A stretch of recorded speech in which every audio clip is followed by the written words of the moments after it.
There रोगरे सेतिकी कष्ट न थाए जेतिकी कष्ट मनर रोगर मनीष पाई थाए।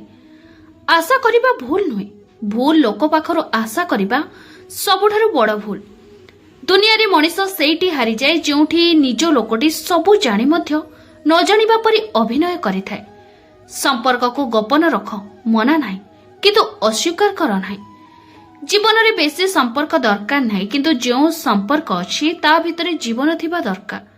जीवन रे भूली जाओ सेही मानकु जो मानकु केबे तुमे क्षमा करि परिबनी, आ क्षमा करि दियो सेही मानकु जाहाकु तुमे केबे भूली परिब नाही। जदि खराब समय चलिछि तेबे काला भଳି हेबाकु चेष्टा कर, काहेकि ना सेही समय रे केवल बाहर लोक नुहे निज लोक भी शुणंती कम आ शुणांती अधिक। जीवन रे एमिति मनीष जणे रहिबा जरूरी जे तुम कष्ट को केवल शब्द रे नुह मनरु अनुभव करि पारे। एठी समस्ते लव करने को पसंद करते, हेले लाइफ टाइम पे नुहे केवल टाइम पास पाए। जे तुमको बुझी पारु नाही ताको बारंबार बुझीबा किछि दरकार नाही। समय आसिले से आपे आपे बुझीजिव। बहुरूपी एंडुओ विपद देखिले रंग बदलाए, किंतु मनीष सुजोग देखिले रंग निश्चित बदलाई दिथाए। हृदय स्थान पाइथिले जणे जेते दूर रे थिले मध्य पाखरे अछि बोली मने हुए। पार्टी रे खाली निजर निजर समस्ते तो कहते, किंतु किए प्रकृत रे आपणार ताहा तो केवल समय ही कहिथाए। प्रेम हेबा पई किछि समय लागिथाए, किंतु प्रेम को भूलिबा पई सारा जीवन लागि जाए। जीवनर चला पथरे अनेक लोकंक सह भेट हुए। किए भल पाइबा शिखाए तो, किए भलरे रहिबा पई शिखाए तो, आउ किए विश्वास कले ठोकर खाइबा को हुए ताहा मध्य शिखाई दिए। अन्य को विश्वास कर, हेले आखि को बंद करी नुहे, नहले निजे ठोकर रे पड़िजिवो। निज कर्म उपरे विश्वास रखंतु। लोकमानंक कथारु कोन मिलिबो? सेमाने गोटे मुहूर्त रे प्रशंसा रे पोति देउथिबा बेले आउ गोटे मुहूर्त रे निंदा रे भसई दियंती।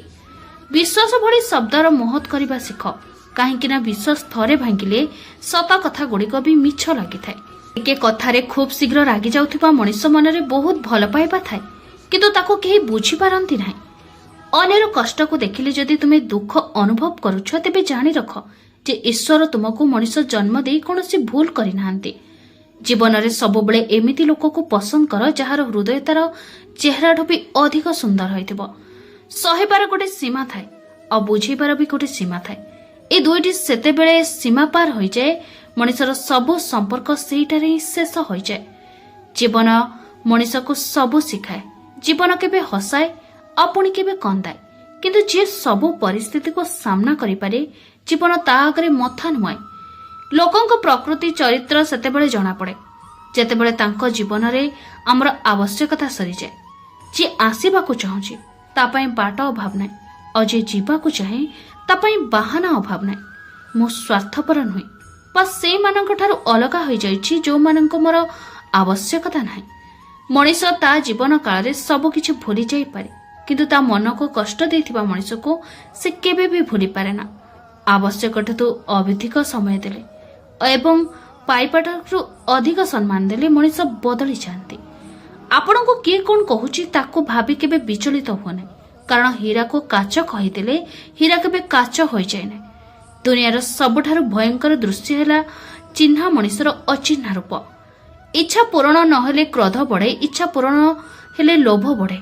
सेथिपई जीवनर सब परिस्थिति रे धैर्यर सह कार्य करिबा ही श्रेष्ठता अटे। खुशी रहिबार गोटे सहज उपाय, काहा उपरे आशा रख नाही। केही केबे निज इच्छा रे बदली न थाए।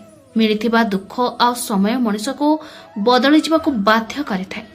निजर पिठी को सब बेले मजबूत रखिबा को चेष्टा करंतो, काहेकि ना साबासी आ धोका उभय पछपटनु ही मिलिथाए।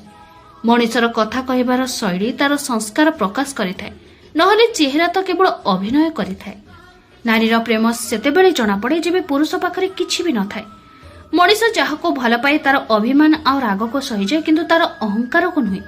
प्रकृत प्रेम करुथुबा व्यक्ति रागरे तुमको किछि भी कहि पारे, किंतु तुमर मंद चिंता केबे भी करि परिबनी, कारण तांको रागरे मध्य तुम प्रति जत्न और हृदय रे असीम भल पाइबा थाए।